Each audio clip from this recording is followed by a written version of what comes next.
Welcome to Asian English Institute. This is Yar Sharma. Today I am going to talk about narration. In this narration, I am going to tell you how to change exclamatory sentence while changing from direct to indirect speech. यानी आज मैं बताने वाला हूँ कि direct से indirect speech में बदलते समय एक्सक्लामेटरी सेंटेंस को कैसे बदला जाता है। तो ध्यान दें, first of all I would like to tell you the concept and definition of exclamatory sentence. सबसे पहले मैं एक्सक्लामेटरी सेंटेंस के कंसेप्ट तथा डिफिनीशन को बताने जा रहा हूँ। तो ध्यान दें, इसका डिफिनीशन है कि it is a sentence which expresses surprise or a strong emotion or feeling. Such sentence is called exclamatory sentence. यानी exclamatory sentence एक सेंटेंस होता है जो सरप्राइज यानी आश्चर्य, फीलिंग या इमोशन को बोध कराता है। तो ऐसे सेंटेंस को एक्सक्लामेटरी सेंटेंस कहा जाता है। चलिए तो हम लोग इस कंसेप्ट को सेंटेंस के माध्यम से और बेहतर तरीके से स्पष्ट करें। तो let's start this video lecture. ध्यान दें, एक्सक्लामेटरी सेंटेंस, एक्सक्लामेटरी का मतलब होता है ऐसे तो चिल्लाहट भी कह सकते हैं, आश्चर्य भी कह सकते हैं, वाक्य यानी आश्चर्य करने वाला वाक्य, आश्चर्य बोधक वाक्य भी कह सकते हैं।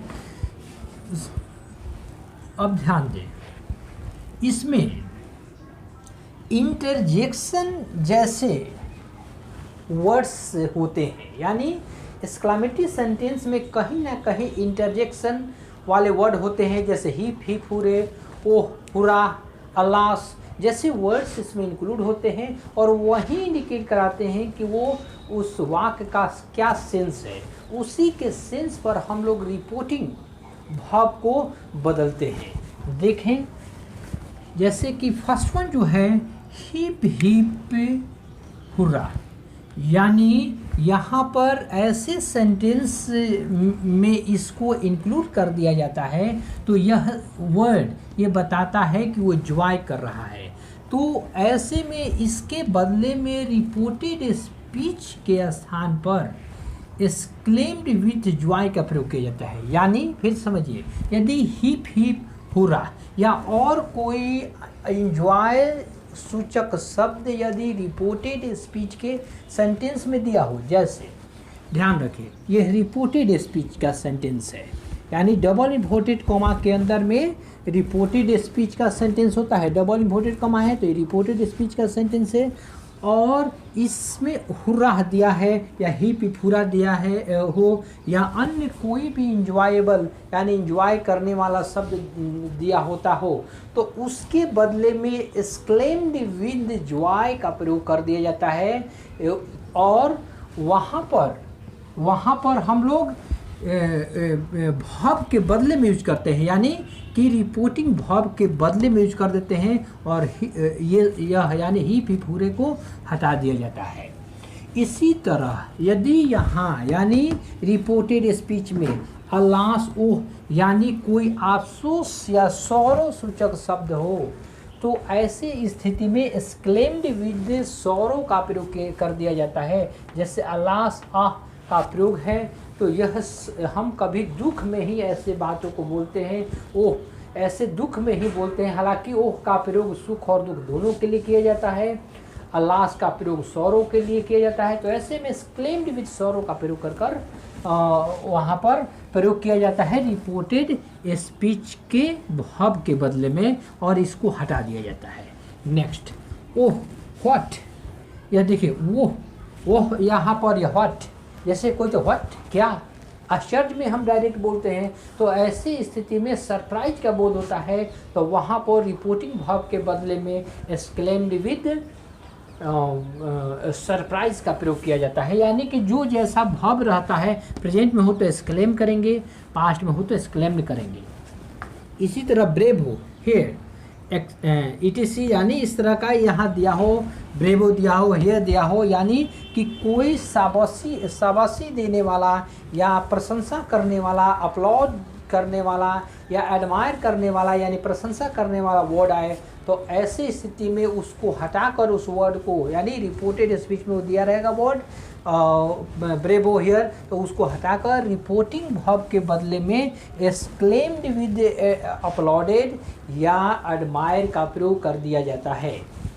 नेक्स्ट, फू फू, फी फी एक्सेट्रा, यानी कि इस स्थान पर यदि फू फू या फी जैसे वर्ड दिया हो तो इसको हम लोग कंटेम्प्ट यानी घृणा के रूप में समझते हैं, यानी कि उस वर्ड फी या फू को हटा करके उसके बदले में हम लोग रिपोर्टिंग वर्ब के स्थान पर एक्सक्लेम्ड विद कंटेम्प्ट का प्रयोग करेंगे।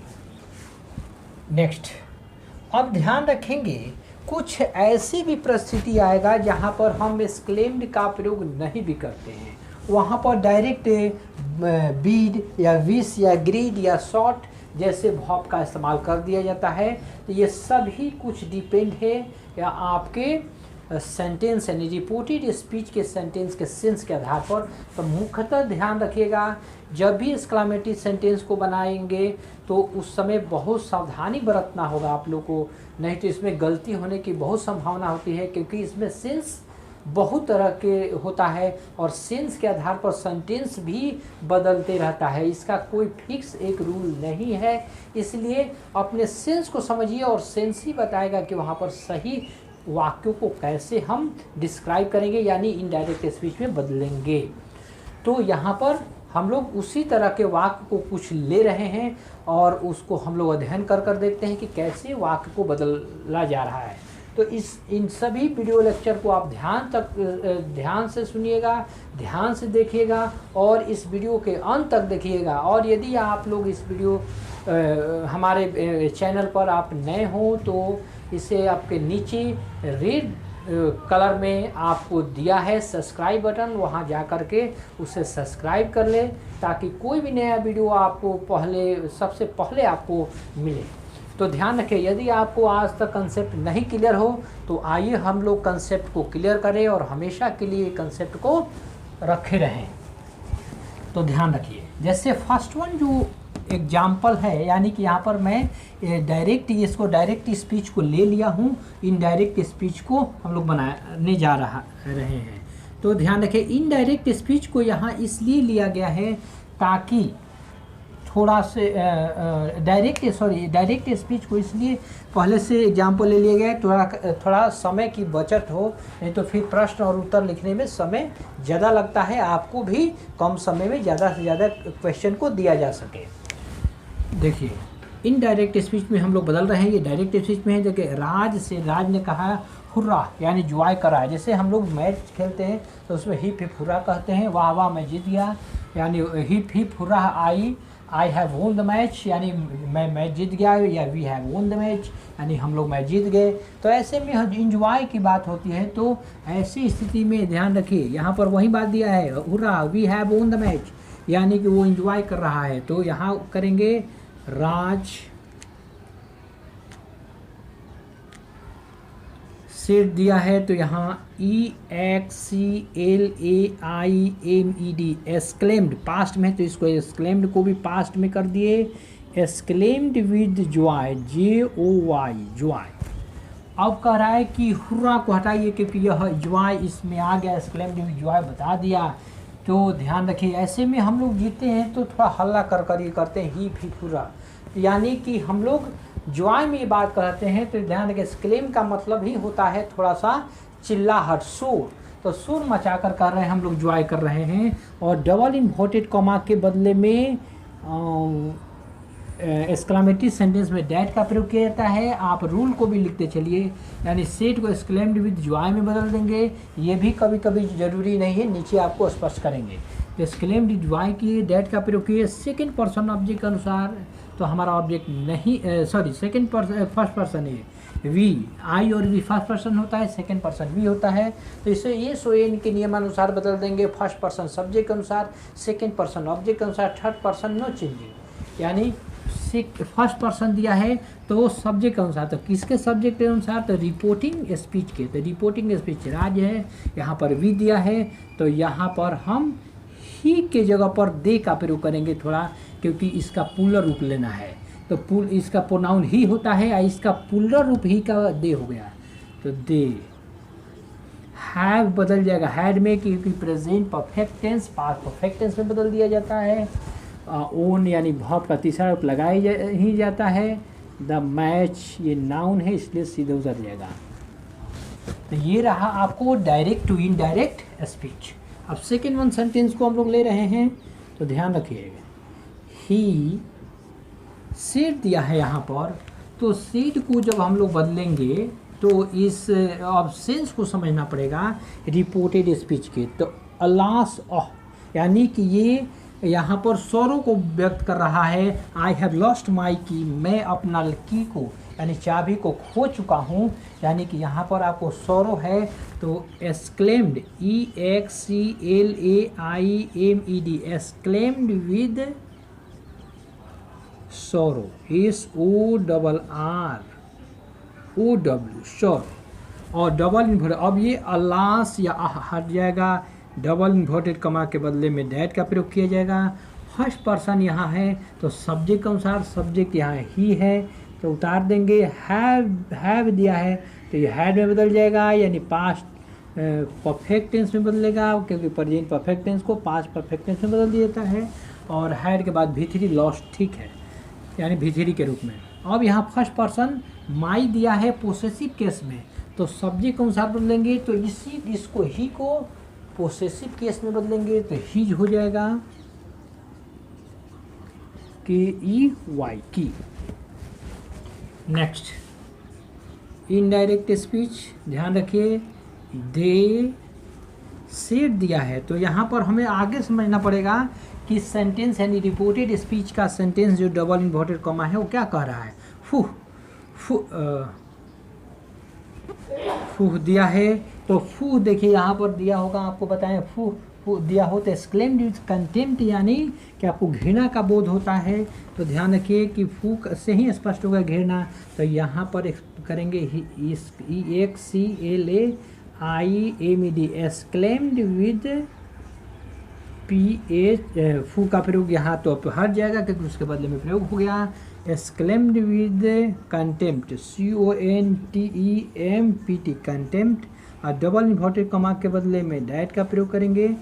अब ध्यान रखिए सेकेंड पर्सन, अब वाक्य जो बचा सेकेंड पर्सन ऑब्जेक्ट के अनुसार, तो सेकेंड पर्सन यू है तो यहाँ ऑब्जेक्ट आई है तो यू यहाँ पर मी के अनुसार, यानी जिस केस में यह है उसको बदलेंगे। जो सब्जेक्टिव केस यानी नोमिनेटिव केस यानी कर्ता कारक में है तो इसको कर्ता में चेंज करेंगे, यानी मी का कर्ता आई हो जाएगा। आप प्रेजेंट परफेक्ट टेंस में है तो पास्ट परफेक्ट में बदलेंगे। Had done such work, such bad work दिया है, यानी कह रहा है कि दे सेड टू मी, वे लोग मुझे कहे फूह, यानी घृणा करते हुए you have done such bad work, आपने ऐसा बुरा काम किया है, ये घृणा की बात हुआ है, यानी लोग घृणा कर रहे हैं कहकर। आगे नेक्स्ट द, अब यहाँ से थोड़ा सा और इम्पोर्टेंट बात हो जाएगा आपको समझना, क्योंकि यहाँ से कुछ रिदम टेक्निक नियम थोड़ा चेंजिंग होगा, ध्यान रखिएगा। ऑडियंस सेड, ऑडियंस ने कहा, यानी दर्शक गण ने कहा, तो देखिए AUDIENC ऑडियंस सेड दिया है तो आगे का सेंटेंस देखिए क्या कह रहा है, तभी हम सेड को बदल सकते हैं। तो ब्रेव हो यानी शाबाशी दे रहा है, बहादुरी को बता रहा है, तो यहाँ पर इसका मतलब है कि वो प्रशंसा कर रहा है, तो हम एडमायर ADMIRED एडमायर्ड का प्रयोग कर सकते हैं, या APPLAUDED अपलॉडेड, यानी इस दोनों का मतलब होता है दर्शक ने प्रशंसा किया। अब यहाँ समझना पड़ेगा, प्रशंसा किया और कहा कि well played Sachin, well played अच्छा खेले सचिन, तो किसको प्रशंसा किया, सचिन को, तो यहाँ ऑब्जेक्ट के रूप में यहाँ वाला लेंगे SCHIN सचिन। अब यहाँ और बात समझना पड़ेगा कॉमा का प्रयोग कर कर एक और बात दीजिए कि उसने ऑडियंस ने सचिन को प्रशंसा किया।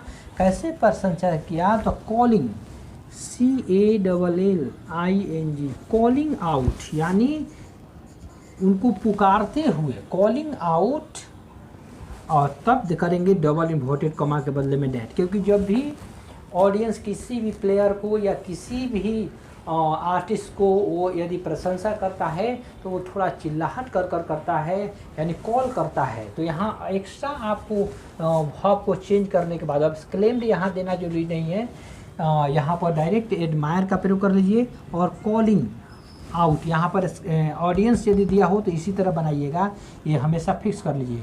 कॉलिंग आउट, चिल्लाते हुए कि सचिन, सचिन को अब हम नाम एक बार लिख दिए तो अब ही करेंगे, ही प्लेड, या पास्ट इंडिफिनिट टेंस है तो पास्ट परफेक्ट में बदल जाएगा, ही हैड डन वेल। यह आपका हुआ इसका राइट इनडायरेक्ट स्पीच। तो इस तरह से बनाइएगा। फिर समझिए, ऑडियंस को ऑडियंस कर दिए, आगे ब्रेवो दे रहा है तो एडमायर्ड या अपलॉड में बदल दिए। यहाँ एक्सक्लेम्ड विद का प्रयोग करना जरूरी नहीं है। आपको जब भी ऐसे ऑडियंस वाले सेंटेंस मिले, आगे कोई प्लेयर या किसी आर्टिस्ट को प्रशंसा करने की बात मिले, तो आप डायरेक्ट एडमायर्ड या ऑडियंस अपलॉड का प्रयोग करेंगे और उसका नाम लिख देंगे, और फिर उसमें कॉलिंग आउट का प्रयोग कर कर, दैट का प्रयोग कर कर, और फिर उसमें देखेंगे उसका नाम क्या है, लड़का या लड़की, तो ही या सी में बदलेंगे। उसके बाद यदि पास्ट इंडिफिनिट टेंस में हो तो हैड प्लस V3 का प्रयोग कर देंगे, क्योंकि वेल प्लेड, यानी यहाँ पर डन नहीं, प्लेड करेंगे, PLAYD। यहाँ डन रहता है डन करते हैं, प्लेड रहता है प्लेड करते हैं, वेल है तो वेल कर देंगे। नेक्स्ट, इनडायरेक्ट स्पीच में the teacher said to boys well done. Teacher ने लड़कों से कहा कि वेल डन, अच्छा किए। तो ध्यान रखिए, यहाँ पर होगा द टीचर, अब यहाँ पर अपलोडेड कर दीजिए, APPLAUDD, अपलोडेड, या ऐसे भी कर सकते हैं ADMIRED, एडमायर, यानी टीचर ने प्रशंसा किया। किस कैसे प्रशंसा किया? वाई, यानी ऑब्जेक्ट में वाई है, लड़कों को कि वेल डन, अच्छा किए। तो वेल डन का मतलब क्या? आप लोगों ने अच्छा किए। तो इसका मतलब है कि यहाँ पर कह सकते हैं, यानी कि उन लोगों ने अच्छा किए। तो यहाँ पर हमारा यू का सेंस यहाँ पर है, तो हमारा ऑब्जेक्ट के अनुसार, सेकंड पर्सन ऑब्जेक्ट के अनुसार क्या होगा, यानी आप लोगों ने अच्छा किए, तो यू को सेकंड पर्सन ऑब्जेक्ट के अनुसार चेंज कर देंगे तो दे हो जाएगा। ध्यान रखिए, इसमें यू छिपा हुआ है, यही आपका सेंस है। इसी सेंस को स्पष्ट करना है, नहीं तो बहुत कठिन हो जाता है। और आज तक बच्चे ऐसे ही अंदाज पर बनाते आ रहे हैं कि क्यों बनता है इसका पता नहीं था। तो ध्यान रखिए, यदि हमारे पूरी वीडियो लेक्चर को अच्छी तरह आप देख रहे हो तो मैं उम्मीद करता हूँ कि इतना स्पष्ट आपको यूट्यूब पर कोई नहीं इतना डिटेल पढ़ा रहा है और नहीं पढ़ा सकता है, क्योंकि ये पेमेंट लेने वाला में ही शायद वो पढ़ा सकता है, अदरवाइज ऐसा पॉसिबल नहीं है। तो अपॉर्चुनिटी है, आप अपॉर्चुनिटी को लाभ उठाइए। दे हुआ तो यहाँ, क्योंकि हमारा यहाँ यू है, क्योंकि वो कह रहा है छात्रों को कि आप लोगों ने अच्छा किया, वेल डन, इसलिए यू यहाँ छिपा है। तो सेकंड पर्सन ऑब्जेक्ट के अनुसार, यानी छिपे हुए बातों को यहाँ स्पष्ट कर रहे हैं, यही सेंस है। तो यू, आपने अच्छा किया, तो डन यहाँ कह रहा है, तो यहाँ पर कर देंगे हैड, यानी had, they had done, well है तो वेल। ये आपका राइट इनडायरेक्ट स्पीच हुआ, from direct to indirect speech. You have done well.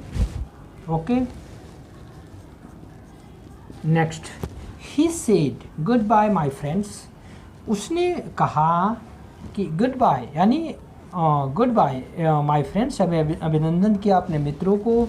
तो ध्यान रखें, ही यहाँ पर आपको समझना पड़ेगा, सीड है और गुड बाय कह रहा था। जब भी गुड बाय का प्रयोग हो या फेयरवेल का जो है यूज हो, तो उसके जगह पर अभिनंदन जैसे वर्ड का प्रयोग करेंगे। अभिनंदन जैसे वर्ड का वर्ड होता है, यानी उसका मीनिंग होता है बीड, BID, इसका पास्ट BAD, बेड होता है। तो यानी कि यहाँ पर BAD, बेड का प्रयोग करेंगे। इसका पास्ट होगा क्योंकि सेड पास्ट में है, और बेड के बाद हम देंगे गुड बाय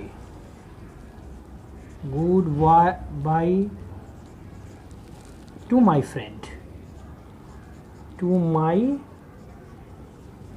फ्रेंड, यहाँ ऐसे फुल स्टॉप, एक्सक्लेमेटिव मार्क्स को हटाकर फुल स्टॉप का प्रयोग कर देंगे। आगे मैंने बताना भूल गया था, ध्यान रखिए, यानी जहाँ भी एक्सक्लेमेटिव मार्क्स था आपको इसको हटा देना है। असर्टिव सेंटेंस में एक्सक्लेमेटिव मार्क्स नहीं रहता है, इंटरजेक्शन जैसे वर्ड में एक्सक्लेमेटिव मार्क्स रहता है। तो क्लियर हुआ। नेक्स्ट, अब इनडायरेक्ट स्पीच में अगला नेक्स्ट बनाने जा रहे हैं। ही सेड, उसने कहा, hello where are you going, तुम कहाँ जा रहे हो। तो ध्यान रखिए ये अभिनंदन कर रहा है, तो यहाँ पर हेलो कहकर ग्रीट कर रहा है। तो ग्रीट कर रहा है इसका मतलब हो जाएगा कि ही GREETED, ग्रीटेड। मैंने पहले ही बताया कि सेंस के आधार पर आप चेंज करेंगे, तो यहाँ ग्रीटेड होगा, यानी कि इस सेंटेंस में भी एक्सक्लेम्ड विद का प्रयोग नहीं होगा। ही ग्रीटेड मी दे सकते हैं क्योंकि सेकंड पर्सन यहाँ पर आ रहा है, तो आप मी दे सकते हैं क्योंकि उसको चेंज करना है। मी एंड का प्रयोग करना पड़ेगा। क्यों करना पड़ेगा, एक तो मैंने ग्रीटेड कर दिया हेलो के बदले में, और फिर एक और वर्ब मेरा बनने वाला है क्योंकि सेकंड सेंटेंस में जो है इसमें, यानी कि इसमें का एक और रिपोर्टेड स्पीच सेंटेंस है, वो इसका इंट्रोगेटिव सेंटेंस में है। तो हमारा काम ग्रीटेड से नहीं चलेगा, वो क्वेश्चन पूछ रहा है। तो जब दो वर्ब का प्रयोग किया जाता है एक ही सेंटेंस में, इनडायरेक्ट स्पीच में, तो वहाँ पर दोनों वर्ब को अलग अलग स्पष्ट करेंगे, इसके बदले में अलग, इस सेंटेंस के बदले में अलग। तो ASKED आस्क्ड करेंगे, यानी he greeted me and asked, या he greeted and asked me भी कह सकते हैं। वेयर दिया है तो वेयर, व्हाट, हु, व्हाई जब रहता है तो वहीं आपका WH क्वेश्चन वर्ड बनता है, और WH क्वेश्चन वर्ड एक कंजक्शन भी है, इसलिए अलग से हमें कंजक्शन का प्रयोग करने की आवश्यकता नहीं है, यानी इसमें डैट का प्रयोग नहीं होगा। वेयर एक ऑलरेडी कंजक्शन है। तो वेयर अब यहाँ पर सेंटेंस बचा इंट्रोगेटिव, तो इसको असर्टिव में बदल देंगे। असर्टिव में जब सेंटेंस बदलेंगे तो ध्यान रखिए सब्जेक्ट पहले आएगा, तो यहाँ सेकंड पर्सन ऑब्जेक्ट कौन सा, तो ऑब्जेक्ट मैंने मी माना, तो यहाँ पर आई मान लेंगे, आई वॉज गोइंग, और क्वेश्चन मार्क दिया है तो फुल स्टॉप होगा क्योंकि असर्टिव में बदल दिए। तो ये रहा आपका different type of sentences from direct to indirect speech. तो ध्यान रखिए इस सेंटेंसों को बनाते समय बहुत आपको ध्यान रखना पड़ेगा, अदरवाइज आपका गलती होने की संभावना होती है। और भी मैं एक दो सेंटेंस और क्लियर करा दे रहा हूँ, इस तरफ ध्यान रखिएगा। एक आप 6 नंबर बताया था, 7 नंबर, 8 नंबर सेंटेंस में बता रहा हूँ। ही सेड, और यहाँ कोई कर देते दे NONSENS, नॉनसेंस, यानी बकवास। उसने कहा बकवास, यानी कि वो बकवास कोई यानी कह रहा है ये बात को, यानी कि वो किसी बात को लेकर कर रहा है, तो कोई बात निर्जीव होता है। तो ऐसे सिचुएशन में जब हम सेंटेंस को बनाते हैं और वो सेंटेंस यदि एडजेक्टिव के रूप में वो वर्ड रहता है, सॉरी रिपोर्टेड स्पीच में जब एडजेक्टिव रहता है तो इसे ईट का प्रयोग कर बनाया जाता है। जैसे ऐसे में ईट का प्रयोग इंट्रोडक्टरी सब्जेक्ट के रूप में समझा जाता है, और इंट्रोडक्टरी सब्जेक्ट का कोई अर्थ नहीं होता है, इसलिए इसके बदले में ईट का प्रयोग करेंगे। यदि यहीं पर कोई नाउन के रूप में रहता तो वहाँ पर ईट का प्रयोग नहीं होता। तो यहाँ पर समझिए नॉनसेंस, बकवास कह सकते हैं। तो ये बकवास, ऐसे सेंटेंस को जब इनडायरेक्ट स्पीच में बदलेंगे तो ही सीट के जगह पर EXCLAIMED एक्सक्लेम्ड हो जाएगा। ही एक्सक्लेम्ड, एक्सक्लेमेटिव मार्क का प्रयोग होगा यहाँ पर। ही एक्सक्लेम्ड दैट इट, और ये पास्ट टेंस में है सेड या एक्सक्लेम्ड को भी पास्ट में बदल ले, इसको वॉच NONSENSC। इसी तरह और एक्सक्लेमेटिव मार्क के बदले में फुल स्टॉप। एक और मैं सेंटेंस दे रहा हूँ 9 number, he said ENOUGH, enough, कह रहा है कि उसने कहा प्राप्त हो गया, यानी उसने चिल्लाकर कहा कि बस अब बहुत ज़्यादा हो गया, अब मुझे बर्दाश्त करने लायक नहीं है, या अब इससे ज़्यादा मुझे नहीं चाहिए। इस सेंस में वो चिल्ला करके सरप्राइज में कह रहा है। तो ध्यान रखें ऐसे सेंटेंस में भी यानी इनफ क्या है, इनफ यहाँ भी बनेगा, यानी एक एडजेक्टिव के रूप में भी यहाँ काम कर रहा है। हालांकि इनफ एक एडवर्ब भी होता है। तो ध्यान रखिए ऐसे बदला जाता है, यानी जब किसी केवल सिंगल किसी एडजेक्टिव को यदि सेंटेंस में बदलते हैं तो उसमें पहले ईट जैसे सब्जेक्ट आता है, जहाँ पर ईट का कोई अर्थ नहीं होता है, वह ईट इंट्रोडक्टरी सब्जेक्ट का काम करता है। और वहीं यदि देयर का प्रयोग किया जाता है तो देयर तभी प्रयोग किया जाता है जब नाउन होता है। तो देयर वॉज अ किंग, तो किंग वहाँ नाउन है इसलिए देयर का प्रयोग किया गया। इट इज़ डिफ़िकल्ट टू से, इट इज़ डिफ़िकल्ट, यह कठिन है कहना। तो यहाँ देखिए डिफ़िकल्ट क्या है, एडजेक्टिव है, इसलिए ईट का प्रयोग किया। दोनों देयर और ईट यहाँ दोनों वर्ड्स यहाँ पर इंट्रोडक्टरी सब्जेक्ट का प्रयोग के रूप में हुआ है, यहाँ दोनों का अर्थ नहीं लगेगा। इसलिए हमें ईट का प्रयोग अलग से लगाने में या नहीं लगाने में कोई दिक्कत नहीं है। यहाँ लगा भी देंगे तो आपको इनफ ही बताएगा, क्योंकि ईट का अर्थ नहीं होता है। तो EXCLAIMD exclaimed that it was ENOUGH और फुल स्टॉप, एक्सक्लेमेटिव मार्क के बदले में फुल स्टॉप। और मैं उम्मीद करता हूँ कि आप लोगों को ये सभी एक्सक्लेमेटिव सेंटेंस अच्छी तरह स्पष्ट हो गया होगा। ध्यान से देखिए, बार बार देखिए, तभी स्पष्ट होगा। तो thank you for watching this video. यदि आप लोगों को वीडियो पसंद आए तो इसे लाइक, सब्सक्राइब तथा शेयर करना न भूलें।